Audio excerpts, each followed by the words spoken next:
Hey, Sam. Hey, Bev. How's it going? It's going really well over here. We're recording on a Yeah. Saturday, I which feels know a it's little odd. different. Yeah, and it's early, so what did you decide to drink today?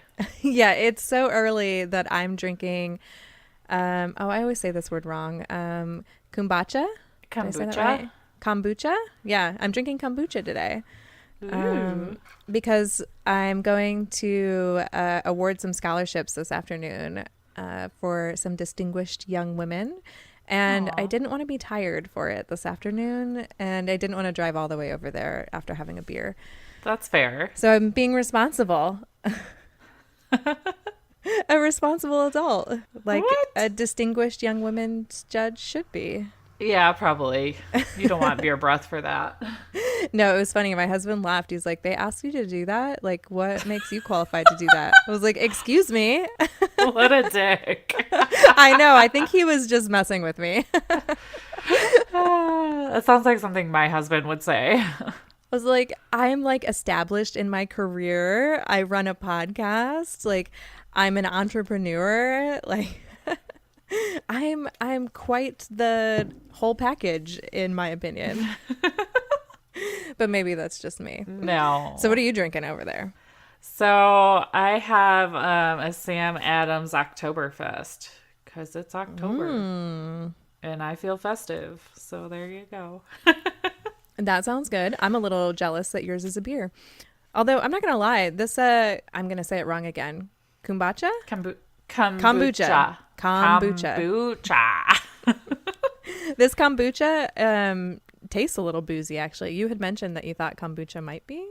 Well, Uh, because it's just fermented stuff, right? So technically, it's kind of like a cousin of wine in my brain. Like I don't know if that's oh. like scientifically like a fact, but I feel like it should be because it's just fermentation, and that's how you get the probiotic, right? So Oh there yeah, you that go. totally makes sense. But I Mic really drop. like it. I've been drinking it. I've been trying to drink it every day because it's on my list of 5 things that I want to do for myself Yes. every day. But it has like this like pleasant, bubbly, and sort of sweet but sort of sour taste. I'm a fan. Mm. I like it. Hopefully, I'll get to ferment my own sometime soon. It's on my list of things to do. I see people doing that on Instagram, and I'm like, ah, that would be cool. But I feel like the one time I had kombucha, it was after I had eggs. And I got really sick, and I Oh, thought it was the kombucha for a while, but no, it was the eggs because I can't eat eggs right now for some stupid, ironic reason. So I should just try to do it again. I have some in my fridge still, but I don't know. Does it go bad? There's probably like a Best By date on it, but so when you buy it from the store, it totally has a Best By date on it. But I don't buy mine from the store. I buy it from the Amish. So it just comes in these big oh, giant mason jars. And it's pretty, I mean, I don't know. I've kept some in there for multiple months and it's been totally fine. I mean, other than every now and then you'll open the fridge and it kind of sounds like an airlock is leaking. So we'll go digging through the fridge to find it so that we can burp it oh my God, that's funny. because it's continuing to ferment a little bit, I think. Yeah, that makes sense. But it has a pleasant flavor. I mean, my friend Amy that lives up the road from me, she makes it herself and she said it's just black Mm. tea and sugar. And then she has a SCOBY. I think that's how you pronounce what that is. It's, like the fermentation disc, which I think is what has like all the good stuff in it. She's going to Okay. peel a layer of it off for me so that I can make my own. Ooh. Because when you bottle it, the SCOBY is sitting in there by itself. So you can, chunk it up or whatever you want to do to it Huh. so that you can share it because it Interesting. grows as it makes more stuff, I guess. I don't know what I'm talking about. I kind of feel like I'm making stuff up right now. I mean, Did it you might sound be, right? but it sounded fancy to me. Like I'm like, Okay, all right, good. that sounds fair. Yeah, and I would like to mention too with my Sam Adams Oktoberfest, I also opened a LaCroix, who was just hit with a class Fancy. action lawsuit over ingredient found in cockroach insecticide. But here I am still drinking it because it costs like $5 for 8 of them. So, So you're like, I'm not going to throw these away. I mean, you've been drinking them for how long and no. they're still fine? Well, and I drink like Diet Coke sometimes, and that has aspartame in it, which causes cancer. So I'm just making like bad decisions all over the place, apparently. But I think the lawsuit is happening because they're saying it's 100% natural, and cockroach insecticide is probably not natural. So, Well, yeah. I mean, I don't know. It depends on which cockroach insecticide ingredient it is. Because, like, if you want to get super technical, just about everything in this world is natural at some point, right? Right. So it I says, I mean, just pulled up an article and it says the suit alleges that LaCroix water contains numerous artificial ingredients like linalool, which is found in cockroach insecticide. So if it's in there, like, oh, I just saw something else. Oh, these chemicals include linalool propionate. I totally slaughtered that, which is used to treat cancer. And then just plain linalool, which is the cockroach insecticide. So it's like they're canceling each other out because one treats cancer, one probably causes cancer. I don't know, but LaCroix needs to get their shit together because I love it. yeah, I mean, it's the drink of millennials, right? I mean, I think that's. so, but some of the non-millennials at my work, because we get all the free LaCroix we want there. Ooh, They I want drink your it. job. Yeah. No, if they're gonna force me to be there, a couple days a week, at least they give me free Do Pepsi, they give Coke, you and free snacks too? And do you have like a ping pong table? we have Do you work for Google? no, I don't. From 3 to 3:15 though, on Tuesdays and Thursdays, we do have popcorn machine. That, like a movie Oh, theater style one. Yeah. And then I just put in, like, I was telling the admin assistant that's in charge of all the fun stuff, that I think we need a margarita machine. yeah. So I just threw that out there because most of us are over 21 and they can card the interns, like, whatever. Yeah, that's true. I wouldn't mind staying a little later if I had a margarita. So there's that. Yeah, I would totally agree with that. Well, I don't know if the listeners can tell, but we didn't have time to have a BS session before this. So You're that welcome. was our BS. You're welcome. Yeah, We've been kind of crunched for time lately, but we'll get back in a groove. we will move We on. promise. Yeah. But our drinks this episode were sponsored by Montana Coombs, which is one of our great Yay. friends on Instagram. She's at Thimbleworks, so there'll be a link to her in the show notes. Also, because she has a super sweet shop. And it's filled with chicken tutus, sassy farm shirts, farmhouse decor, and now even hats. That's pretty awesome. So go Yeah, check did it you see the out. wine hat? I can't remember what it said on it, but there was like a hat that said, I'd rather be drinking wine or something like that. And I was like, Sam needs that hat. I probably do, yeah. But no, I missed that somehow. Well, you're going to have to go look at it because it looks pretty I'm funny. literally looking it up right now. Oh, it's so cute. I don't see it on the Instagram. Oh, it's in But like she has a big grouping of hats. You got to like flip through them. Okay. Farm girl. Need more wine. These are so cute. I need like all of these. Okay. Also, did you see her post of the toys she found at Tractor Supply? Yeah, that was pretty freaking hilarious. Oh I my wouldn't have gosh. bought that though because that would have annoyed the shit out of me because my kids would have kept playing it over and over and over again. I'm gonna buy it and I'll hide it when my stepkids are here. There we go. That's very adult of you. Yeah, I know, right? Oh, I totally forgot to mention. You can shop in Thimbleworks shop as a listener of Drink and Farm. You get 10% off when you use the code Drink and Farm, and that is all spelled out, I believe.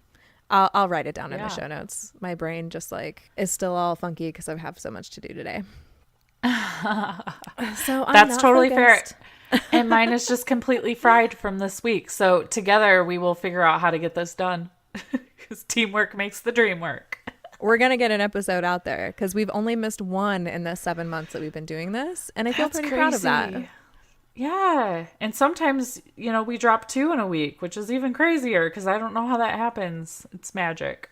That's what we're doing this week because listeners will have already seen the episode that we did with Farm to Table Mama, because that dropped on Wednesday. I get to talk in past tense, even though it hasn't happened yet, because this plays on Friday. Yeah. How does that make you feel to be able to talk like that? Does it put pressure on that you actually have to get it done now? Or would you just go back and cut this segment if some reason you couldn't get it done? So I would either go back and cut this segment, or I would just correct myself next week. That's the joy of podcasting. and then the listeners would be like, why are they acting like there's an episode from this Wednesday? Like, I don't see it. We get all these messages. iTunes broke again. Right. We've been having some technical difficulties with the podcast players. Honestly, I'm not technical enough to know exactly what the issue is. All I know is that our RSS feed works because that's how I plugged it into my podcast player, rather than going and pulling the feed that iTunes remanufactures. I actually pulled the feed right off of our website, and there is a link to it in our website. It says RSS link. So if you click on that and then copy that link and then paste it into your podcast player, it pulls directly from our website every time I update it. So you don't have to wait for the feeds to like process it. I don't really know what they do with it. Like I said, I'm not that technical, but I mean, do you get it? Yeah. One day when we can hire somebody to do all the editing, we can have them go check all the places the next day to make sure that it worked. Yeah. Yeah. That sounds like a good deal. I think what's happening is like it's just an integration thing. So we have our RSS feed that seems pretty standard, and like it should just be a plug and play. But because everybody likes to do their thing a little differently, just in life, even in the tech world, sometimes the integration can go horribly, horribly wrong. Or it could just be like one line of code that's off and it'll break it.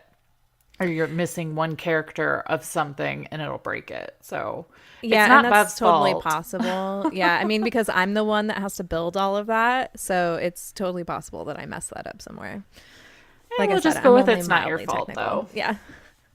How about we just go with I'm doing the best I can? So on that note, please go support us on Patreon so we can hire some help so we don't have to worry about this stuff. There we go. Yeah. Although, thanks to our Patreon, my friends are working on our theme song. Mm-hmm. They've told me that it's bluegrassy, which I'm super excited about. Well, we're not like talking hillbilly bluegrass, right? Like no. Their style's like, not. Well, so there's no, it won't be that kind of banjo, but there will probably be a banjo in it, knowing them. But it'll be like a cool banjo. All right. Sam's like, now I'm not so sure about this. I didn't even know this was happening until last week when you mentioned it. And I was like, oh, this is cool. Okay. But then I was like, I have no idea what it's going to sound like. So at least now I have like a hint. Yeah, I mean, all I have is a hint, and it has lyrics, whatever it is. So oh my God. It's going to be super fancy. I'm really scared. What if I don't like it? That I'm going to feel horrible. I mean, so like think of it not as like whether or not it's your style of music or whatever. Just think of it as whether or not it like conveys the message we want to convey. Yes. Does that make sense? As long as it doesn't scare people. It shouldn't scare people. Nah, these are like some pretty talented musicians, and he's working on finding like a professional place to have it recorded. Oh, damn. So that it sounds good. Yeah, no, this is like legit. Thanks to our Patreon supporters, like our podcast is about to sound super legit, except for the fact that you have to listen to us. Yeah, but you know, if we hire somebody that does all the editing and stuff too, and you know, that might help. But it might take away some of the magic at the same time. Yeah, I mean, we'll just have to see. We have to play things by ear. We're doing this as we go along. We're 7 months in, so hooray. I know. Hooray is right. Because we're like, we'll just give this a shot and see if it goes somewhere. Well, I think we can say it's going somewhere, so that's nice. It is nice. And don't forget to take our survey. If you listen to us and you like us, we need you to take that survey. You can skip the questions that you don't want to answer. Don't feel like you have to answer all of them, but it's totally anonymous and you get to give us some feedback. So, and we could use it clearly. Yes. And join our Facebook group. We drink and we farm things. If you haven't already, we did have a close call this week. Somebody did say that the Illuminati sent them. And then they were like, LOL, right. Just kidding. But I was like, I like this person already. So welcome. She can sit at our table. She can. You can sit with us. On Wednesdays, we wear flannel, not Yeah. pink. But yeah, so you'll just have to answer 3 really quick questions, and then boom, you're in, and you can get access to me and Bev posting some random things, other people posting pictures and asking questions. It's a fun little community, and everybody just kind of jumps right in and helps each other out. So, but it did make it like even more sad for me when I realized iTunes wasn't working yesterday for this past episode, because I felt other people's pain, and it made me feel so sad. Yeah. But I posted a post in there this morning that let people know if they're ever having a problem accessing the episode, I want to know. So feel free to figure out how to get a hold of us to let us know that it's not working for you, and we'll see what we can do to get it fixed. Because we're happy that you want to listen, and we want to make sure that you can listen. So if you can't, we want to know about it. Yes. And when all else fails, just go to drinkandfarm.com.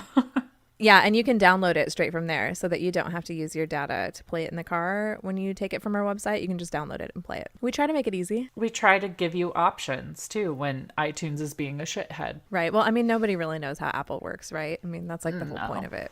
Right? I don't think Apple knows how Apple works. It's been a known issue for years. Like, get your shit together and fix it, Apple. Yeah, you would think so. Now I'm going to get us banned from iTunes. I'm curious to see, though, if you update the app, if that fixes the issue. Well, it's not an app update because that automatically updates. Oh. And like if I go back in time to the other ones that don't work, they still don't work. Oh, they still don't work? No. Man, I've like refreshed those a couple of times. I'm thinking of just deleting those and redoing them all. I don't think it would fix it though. Oh, bummer. I think it's just being an a-hole. It's probably something in the RSS code. Again, when we can hire somebody that's a little more technical, maybe then we can have them go look. Because like I think of some of my favorite podcasts and like that never happens. So yeah, you're right. So it's got to be something I'm doing because I'm what's what I'm looking for. Not so technical. Not so technical. I'll just say that again. There we go. But at the same time, I feel like you know how to Google though, and you'd find a fix for it if you Googled it. So that's I think true. it's And just I've like, been Googling stuff and yeah, I haven't found anything. So I don't think it's your fault, Bev. I think it's just, you know, we'll call it the man. We'll blame it on the man. He's trying to keep us the down. patriarchy's fault. Yeah. We'll go with that. They're trying to hold our female podcast down. No, we won't do that. We're just kidding. Kind of. Joking. All right. Anyways, review us in all the places too, even if you can't listen to us on those places, because it does help us and maybe it'll help us get more attention if things aren't working. We might have a little more pull if we have lots of reviews, and we know we have lots of listeners. So go rate us on iTunes, Spotify, wherever you listen, because that always helps too. That's right. So I have a correction to make from last week. Oh, okay. Yeah. So we were talking about the Moonlight Mile herbs tincture for bumblefoot. Mm-hmm. And I had always thought that tinctures were just supposed to be internal, you know, like you take them like a serum. But it turns out that bumblefoot tincture can be used on the bumblefoot and internally as well. So you can drop it in their beak. So they, you know, drink a couple drops of it down. It's supposed to, like, I don't know, help improve their gut health and boost their immune system so that they can fight the infection a little better. But you can also put it straight on the bumblefoot and it'll help dry out all of the infection and the pus. Yes. So I wanted to make sure that got corrected. And I did order some for Honey Shaker. I have not gotten it in yet, though, so I haven't been able to try it. But I also bought the sauerkraut while I was at it, and I also got the dewormer while I was at it. Because I think I'm going to go ahead and just deworm everybody using it this fall, because that's the schedule for regular deworming. So I figured, you know, it's been kind of gross. It's been kind of yucky. Everybody's been molting, so their immune systems are down a little bit. Seems like a good time to do it. I have that wormer or dewormer too, so I should we can do it at the same time and then talk about our experience. There we go. Perfect. Yes. How's Saturday? Does Saturday work for you? I mean, you'll have to text me to remind me because my life's a mess right now. So I'll have my people call your people. Yeah, there we go. And it'll just be us texting each other. And we have some follow up from Instagram as well. So, Yes. just in case there was any confusion over this, I just wanted to make it super clear. You cannot kill staph bacteria in your soil by putting lime or DE on it. I had posted a post on Friday on Instagram just to let everybody know that the episode was out. And I asked if anybody had had bumblefoot in their flock because I figured that the answer would mostly be yes for people who had had chickens for multiple years. Newer chicken keepers, I assumed, would say no. But we got somebody that said no and said that it was because they kept everything dry and put lime down. But those are exclusive ideas. They don't have anything to do with bumblefoot. If your coop is really, or if your run is really wet and disgusting, yeah, that can compromise the foot pad and that can cause bumblefoot to be able to get in. But you also don't control the weather. So Right. And if you like don't let your chickens outside, you might have less of a chance of it. But like my chickens, like I'm convinced sometimes they get it just from jumping off the roost and landing funny. Like, and it might just crack this, the skin open ever so gently. You don't know. Like shit happens. Like literally, figuratively with chickens, like shit happens. Luckily, this individual hasn't had to deal with bumblefoot yet. And there was a time where I felt like, I was kind of above it and because I hadn't had anything bad happen. So it's very humbling when something bad happens. So, he's just really lucky that he hasn't had to deal with it yet. yeah, and I think that part of my point too was that like if you don't have staph in your soil, then even if your chicken gets a cut on their foot, it's possible that you won't end up with bumblefoot even then. So it's just sort of like a collision of perfect circumstances that either you get bumblefoot or you don't get bumblefoot when things Right. don't go exactly as planned. So I think that was more like what I was going for. Sam said I sounded a little sassy when I was answering, but I seriously wasn't trying to be because when he said that he limed and that was why he didn't get bumblefoot, I was like, holy shit, lime takes care of staph in the soil. Like, why aren't we singing this from the rooftops and letting everybody know? That response from me was genuine because I'm naive as shit. And Sam just thinks everybody is sassy on the internet, which is why she does not engage in like any kind of debate on the internet because she just, she doesn't do the whole take things with a grain of salt or not. No, what do you say? Like be charitable. You're in not thinking, charitable in the no, way that people are hell talking. no. See, and I always Hell am no. too. So like I seriously wasn't trying to be sassy and then Sam was like, that guy's trolling you. And I was like, oh, well shit. I didn't even notice. See, this is why we're a good team. We balance each other out. Yeah. But weren't you also telling me before we started recording that staph can live in the soil for like 4 to 5 years? Yeah, staph can live in the soil for like 4 to 5 years. Oh no, wait. No, that's salmonella. Oh, well, We're getting ahead of ourselves. we are. Spoiler alert, we're going to talk about salmonella. But, it kind of goes back to any kind of chicken disease. Some of this stuff just sticks around for a long time, and that can be part of your problem too. So it's just so unpredictable. And like Beth said, you can't control the weather. You can't necessarily control your environment 100%. So, don't feel bad if you got bumblefoot, I guess. Yeah, no, that seems Wow, like a that good truck takeaway was from it. really loud. I heard that. There's nothing I can do to take that out. I used to try to No. remove those, but I give up on that. We're so close to the road and we have people with really big trucks out here. It's like usually high schoolers with like no mufflers. So sorry, guys. Well, it's all right. I think I can hear my children screaming through my headphones. So I'm sure that that's going to be in the background of this also. I can't hear them. It's okay. Okay, good. okay, This it's is just a hot mess of an episode, but that's all right. You guys will enjoy it. It's real life. It's fine. But anyways, how is she doing with her bumblefoot? Oh, yeah. So, she is doing really well. I opened it up on Wednesday. So today's Saturday. I'm trying not to mess with it too much because the bandage seems to be doing a good job of keeping any new bacteria out. I can tell because the bandage is all clean, so it's not all muddy on the inside of it. Okay. So I've only been changing it twice a week. So Wednesday was the last time we changed it. There was still just a tiny bit of scab on it. And in fact, I uploaded a picture of it to my Instagram stories, and I highlighted all of my bumblefoot stories on my page. So if you're following at Ross Roost Farm and you click on the highlight for bumblefoot, you can see the pictures that I took and the story that I kind of told with bumblefoot, just so you can kind of follow along with it in case anybody missed that. But there's a picture. It just has a little bit of the scab still. It wouldn't come loose, so I didn't pick any more scab out. Part of me is kind of wondering if I'm just making this drag on too long because I don't want to hurt her.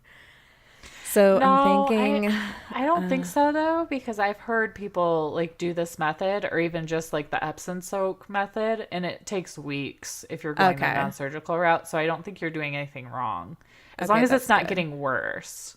No, it's definitely not getting worse, and it definitely looks better. And in fact, I removed the bandage from her other foot because it wasn't pink or swollen anymore.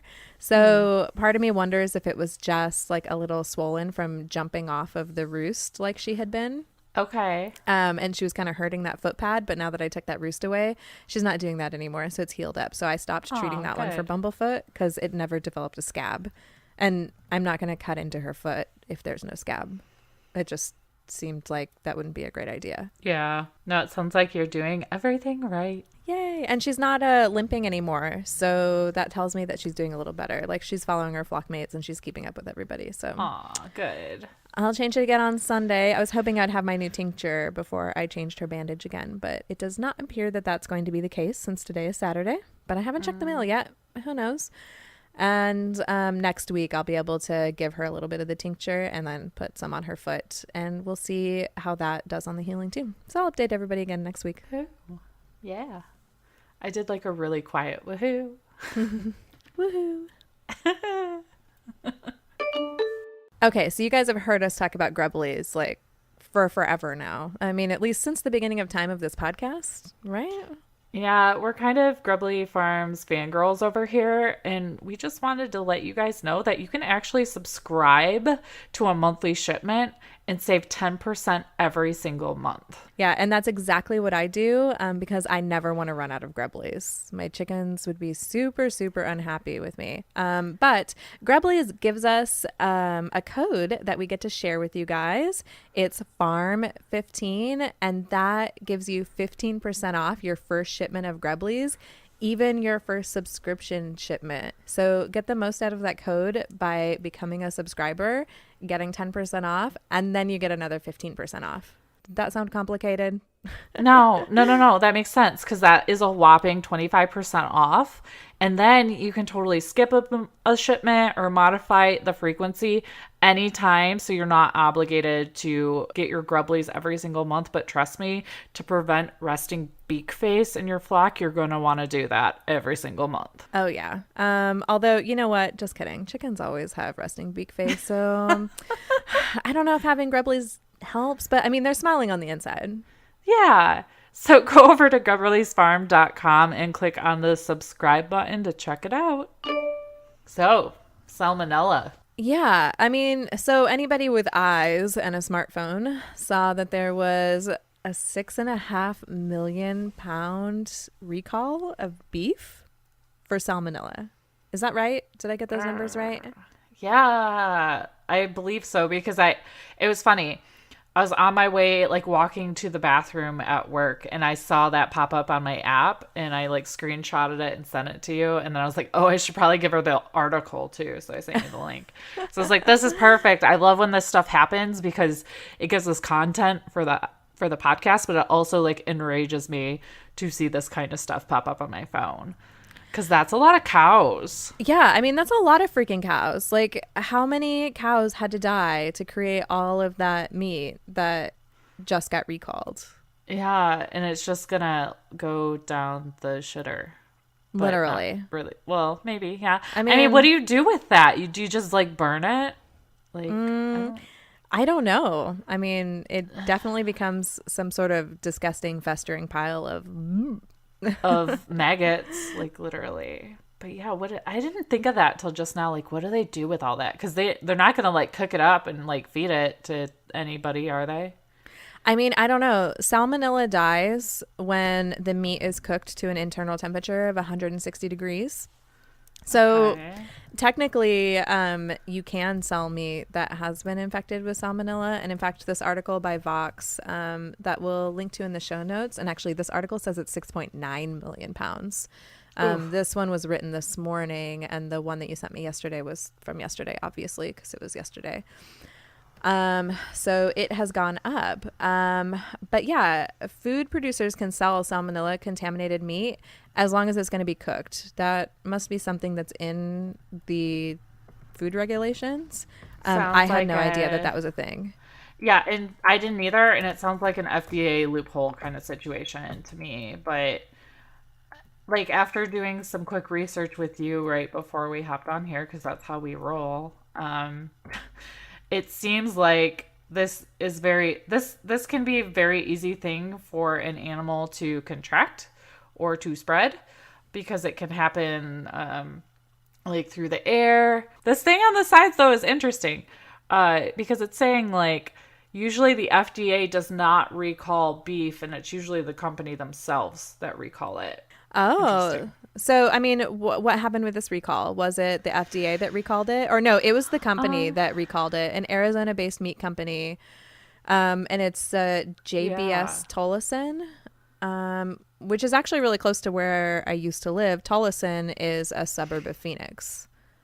It's Okay. just on the west side. It's on the west side of Phoenix instead of being on the east side of Phoenix, which was where I was at. Oh God, I need to check my beef now. But I feel like I just bought beef yesterday and I got like the fancy grass fed stuff, so this probably isn't included. But it says, Yeah, no, you should be fine. Farms Natural Beef, Commoner, Perfect Choice. Oh, Cedar River Farms Natural Beef. Oops, I skipped a line. oh yeah. Well, it says Gourmet it's at Burger. Yeah. it's stuff that's sold at Walmart, and that's where I got my beef. So I'll just double check after this. And I ate Oh, some yeah. last night, so but it's cooked, so probably fine. And I'm always good about how I handled my meat, which sounds really dirty. That's the new episode title. No, I'm just kidding because we already had an episode title this week about meat. Can't make too many meat jokes. People might think we have dirty minds. Oh, well, we do. Clearly, Sam does, anyways, and she can't even use the excuse of drinking too much because it's been like a quarter of a beer. And I'm But not drinking anyway, today. So, true colors are showing. Okay, and now I'm seeing. Oh, ready to eat ham has been linked to Listerious. That is also on here too. oh, yeah, I saw that there was an egg Listeria. recall this morning also. An egg Oh yeah. producer in Alabama is having salmonella issues in their eggs also. So basically, Yeah, like, there's just a that's in food here too. recall all the freaking time. Where were we going with this? So where we're going with that is it kind of just goes back to everything we talk about regarding, knowing where your food comes from, handling it properly. And, you need to know where it comes from, even just from the brand. So if you get one of these recalls, you can go and look at it. But this is one of the reasons why I want to move towards, doing my own stuff. But even if you do your own chickens, pigs, cows, that doesn't prevent this stuff from happening to your meat and your animals. It's just that you're up close and personal to it in a different way than you are when you get it from the store. I Well, guess and is I where I think was going with it. one of the things that I feel like I've said before as well, I can't remember which episode it was because I can never remember any of that stuff. But I feel like this was one of the reasons why I decided that I wanted to have a hand in my own food production is because when our food system gets so overblown where like we're getting 6.9 million pounds of beef from one beef producer, like that sort of opens the door to food insecurity Mm-hmm. because so many people's food is reliant on this one producer, and when they have an issue it can cause like a ripple effect in like the beef economy. I mean, I have no idea how big the beef economy is, so I don't know whether or not this particular case is going to have an effect. But like, when there's a shortage of ground beef, like ground beef everywhere gets more expensive. And 6.5 million pounds or 6.9 million pounds, like sounds like a lot of freaking beef. It's a lot of freaking cows. I know.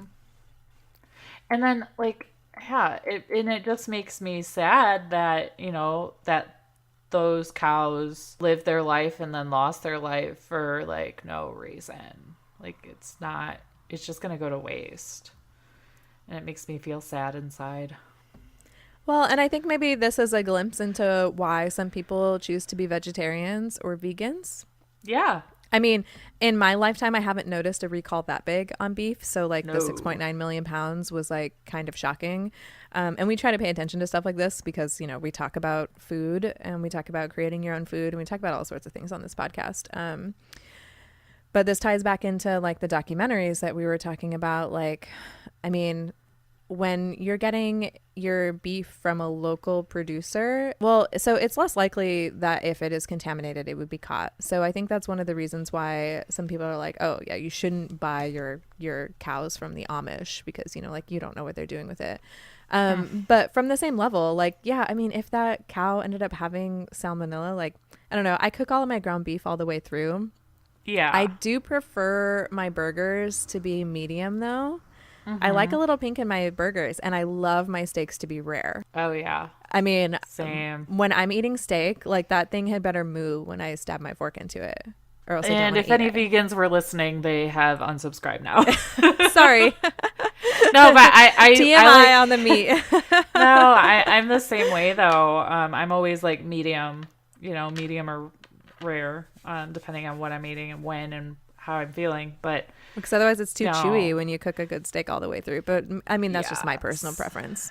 Same. Some people just like it to be like a brick, which, to each their own. But I did just do a quick Google, and on the meatinstitute.org, a 2013 study says American meat companies produce 25.8 billion pounds of beef.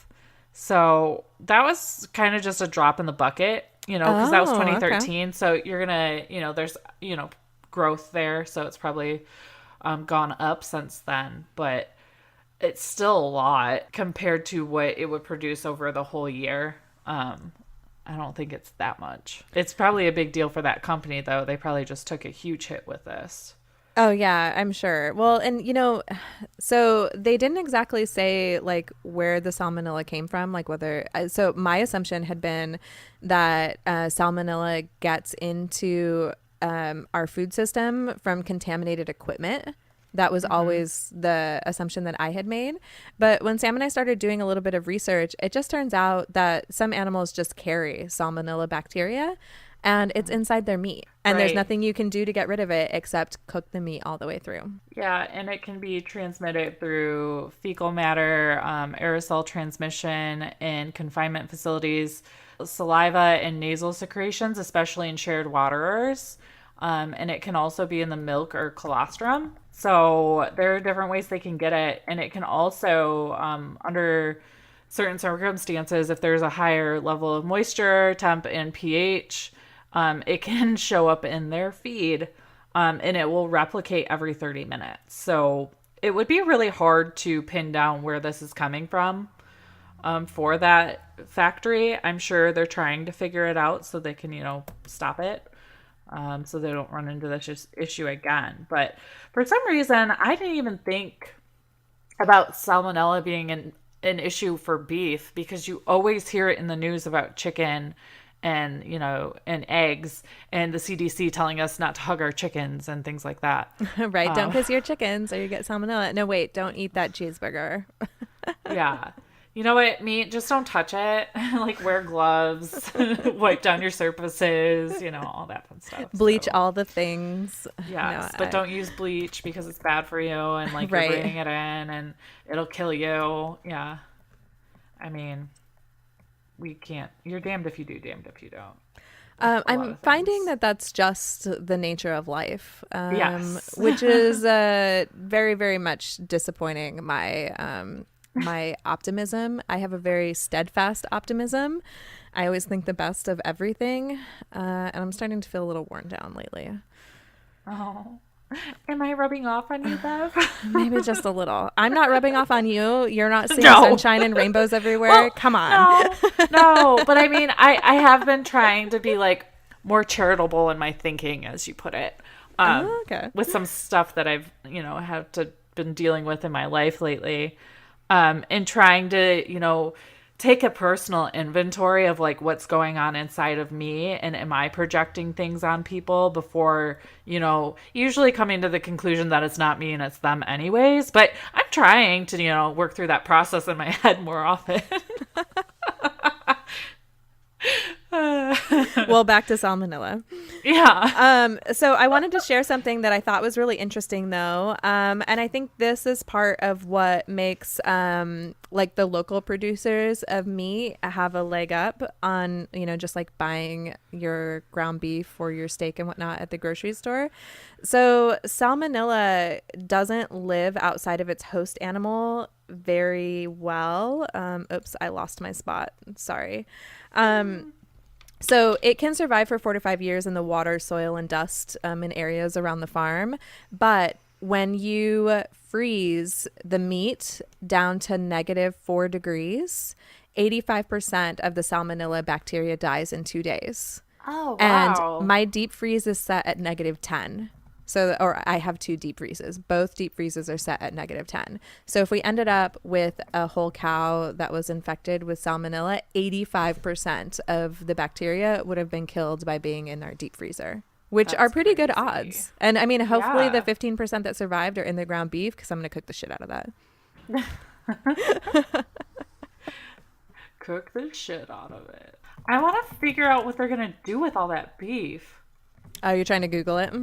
Yeah. Yeah, it's not going to tell me. Nope, it's not. They don't want you to know. They don't want me to know. No, though, I wonder if they'll just like grind it up and put it in as like an animal byproduct and something. Well, maybe they'll freeze it to -4 degrees and then re-release it. And then retest it because it could still be there. There's still a 15% chance, Bev, that it could have it even after the deep freeze. That's very true. That is like a little, that's even worse than like, I'm not even going to go there. I was going to say something really bad. Are you saying that was worse than condoms? But We then I know each realized, other like, too well. But then I realized, like, my mother is probably listening to this now because I taught her how to subscribe to podcasts. Oh, well, sorry, Mom. That's all right. We don't have to go into any detail about that. But yeah, I mean, condoms are 88% effective. Freezing your ground beef to -4 degrees is only 85% effective. Like, I don't know. It's just the math. I'm the accountant. Salmonella, childbirth, STDs, it's all the same, right? Not really. Nope, not even close. I mean, hand washing will only help one of those things, so Well, yeah, right. wash your hands after handling meat. Well, and I think one of the things that was so shocking about this outbreak as well is I believe that the salmonella bacteria that they're finding is resistant to antibiotics. Oh, I feel like I read interesting. that somewhere. Unfortunately, I can't tell you where exactly because I read multiple articles about this. I mean, I'll correct myself next week if I was totally wrong on that. I mean, but it would make sense, though, right? To me, it makes sense. It says multi-drug resistant salmonella, but that's 2014. Okay. But I think that's an interesting thing for us to continue to dig into because, oh yeah, I'm seeing multiple articles coming out from the CDC and other places about that. So I don't think you're wrong. I think here we it'd be an go. interesting thing for us to dig into, though. Okay, I found it. Okay. It says it tells you the most common symptoms of salmonella poisoning are diarrhea, fever, abdominal cramps, which usually come on between 12 and 72 hours of eating contaminated food. Most people get better within a week and don't need any treatment, but the antibiotic-resistant strain, Salmonella Newport, implicated in the current outbreak is more difficult to treat and more likely to cause hospitalizations and death. Oh. So yeah, that was what was so big about this outbreak was not only was it such a large amount of beef, well, which was really just a drop in the bucket when you talk about like a whole country production, but it's also the strain of salmonella that is more difficult to treat. Yes. So check your meat. Yeah. Check it good. I could have made another condom joke there, but I'll just let it lie. That's all right. That sounded pretty good. Let's talk about pumpkin cheese. Oh, yeah. So I was scrolling through Facebook and saw an article on Pop Sugar that there is pumpkin spice cheese available at Costco's in Canada. So if we have any Canadian listeners that can run to Costco and try the pumpkin spice cheese, that would be great, because the article author said that it's freaking awful. And I can only imagine that I would have to agree with them. I don't think I would like pumpkin spice cheese. Yeah, I don't think I would like pumpkin spice cheese either. And I'm saying that as someone who literally just got done making brunch for her family, and I made pumpkin pancakes this morning. Oh, because I got to go to yummy. Trader Joe's, and I love their boxed pumpkin spice pancake mix. I mean, I make them from scratch too, but Trader Joe's box stuff is pretty good, in my opinion. Trader Joe's tangent. But you sent me that picture of the pumpkin spice cheese, and I literally wrote back, "What the F?"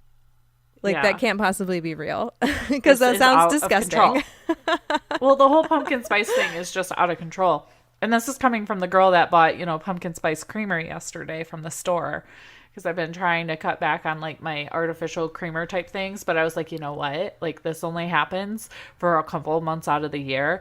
And this is like, I went through one small bottle last month. I'll do one small bottle this month, and it'll be fine. And, probably another one next month. But I'm not like chugging it, straight up. Yeah, no, you only use like a little bit inside your coffee. But yes, I made a pumpkin spice coffee syrup yesterday. Oh, how did you do that? I made the simple syrup. So it's 2 cups of white sugar, a half a cup of brown sugar, a tablespoon of pumpkin pie spice, which is something that I mix together myself also. It's cinnamon, nutmeg, cloves, and ginger. Super easy. You can Google a recipe for pumpkin pie spice. I threw in 3 cinnamon sticks and a teaspoon of vanilla and 2.5 cups of water. And I boiled it until it boiled down into like a syrupy consistency. That made enough for 2 16-ounce mason jars full. Whoa. So I have 32 ounces of pumpkin spice coffee syrup inside my refrigerator right now, which is a little much, but that's all right. I made it because I got really excited because yesterday I ordered myself an espresso maker with the milk frother so that I can make my own lattes at home. I had been holding out. I'll get to share. This is probably something that's a little better for the BS, but I don't know. It's a good life lesson. So maybe other people can learn something from this. So 2014 Bev decided it would be a good idea to back this super cool coffee maker on Kickstarter called the Arist. You can still go find it on Kickstarter if you want to. You can't find it anymore, and you can't fund it anymore or anything like that. Okay. But it turns out that the whole thing was a big scam. So I've been trying to get my money back from it, and so far I haven't been successful. But I mean, that was 4 years ago. So I mean, the moral of the story is, if you see something that appears to be too good to be true on Kickstarter, chances are it is. Oh my goodness. But it was supposed to be this coffee maker that worked from a cell phone app. And I mean, this is 2014. They were talking about this. You could tell it to make your morning latte before you got out of bed. Because it had all of the components built into it to keep the milk cold and froth the milk for you. And it was basically like a barista in like this little tiny coffee machine. They had like a prototype of it and showed how it worked and everything. So I was like totally sold on it, and I backed the Kickstarter, and I haven't gotten it yet. And I've been holding out on getting an espresso maker because I was positive they were going to follow through and I was going to get my damn coffee maker. Well, I've given up. My spirit has been crushed by this. I bought myself a Mr. Coffee latte maker. It was like $199 on Amazon. It'll be worth it though, because in fact I'll link to it in the show notes in case anybody else wants to check it out. I live so far from a coffee place that every time I was going into town I was getting fancy coffee. Well, that like really starts to add up when you're going into town 4 times a week like I am, because I'm doing like physical therapy and going to the chiropractor and running the kids to appointments and whatnot. I'm like, I don't get to town that often, so I'm going to treat myself to this latte. Well, it turns out I'm going to town an awful lot, so I can't do that anymore. So really, like, it'll pay for itself within a month. Oh, yeah, or absolutely. less. Well, yeah, I mean, it should totally pay for itself, at least within a month or two, which will be worthwhile. But it'll be so nice to just wake up in the morning and make a latte at home. So I'll share how that goes. I was hoping I would be holding one of those and getting to tell that story at the beginning of the episode, but they delivered the machine like right before I sat down to start recording. So I haven't even gotten to play with it yet. It's still in the No. box and I'm not going to get to because what time is it? In 15 minutes, I have to start brushing my hair and putting on makeup and throw a dress on and run out the door. Superwoman. And I So, made my but family brunch today and planted a tree. I you think did a sometimes lot. I'm just, I'm very optimistic about the number of things I can get done in a day. Well, you know what I did this morning? I sat on the couch. Well, I slept in until like 9, and then I woke up and it was raining a ton. Like a freaking, what do they call it when it rains a lot? Like a monsoon. Oh, That's what it was yeah. like when I woke up. So I laid there for a while. And then we went and moved to the living room, and I made coffee. And then we started watching WWE Showdown, Superstar Showdown, because it started at 5 a.m. this morning in Australia. Oh And my by the time I gosh. woke up, it was done. So we started watching that. And then I was like, oh shit, I have to go record podcast. And then I realized my computer was being weird. And then my recording chair wasn't in my office because I've been sitting at the table with it all week. So I'm like running back and forth. Like, yeah, Sam hasn't brushed her teeth or anything today. And she's drinking beer because it's Saturday and who cares? So Bev's Saturday and Sam's Saturday have looked very different. Well, the weather here is nice, so I get to go out and do things. And there, we talked about the weather this episode. We like hit all the things just in like weird order. I know. We did. Look at us go. We'll look back at this episode and we'll just laugh at ourselves. But I hope you guys enjoyed it. Thanks for Yeah. listening. Yeah. This is We Drink and We Farm Things, and I'm Sam. And I'm Bev. And make sure you join or follow us rather on Instagram at Drink and Farm. And you can use hashtag Drink and Farm. And we will feature 2 pictures a week, one on Tuesday, one on Thursday. The only rule is that you drink and farm safely, please and thank you. Yeah, so far everybody's been following that rule, so I've been Yeah. excited. And I love seeing your guys' drink and farm photos, just as long as you're using it correctly. So Yeah. keep hashtagging those things that you're doing when you're drinking and you're farming things. Please and Yes. thanks. We want to see your drink and farm lifestyle. And it's okay if you drink coffee or water and that's in the picture because you're consuming some kind of beverage. So that counts too. Yeah, that totally counts. We'll drink Farm and give zero clucks. Bye, guys. Bye.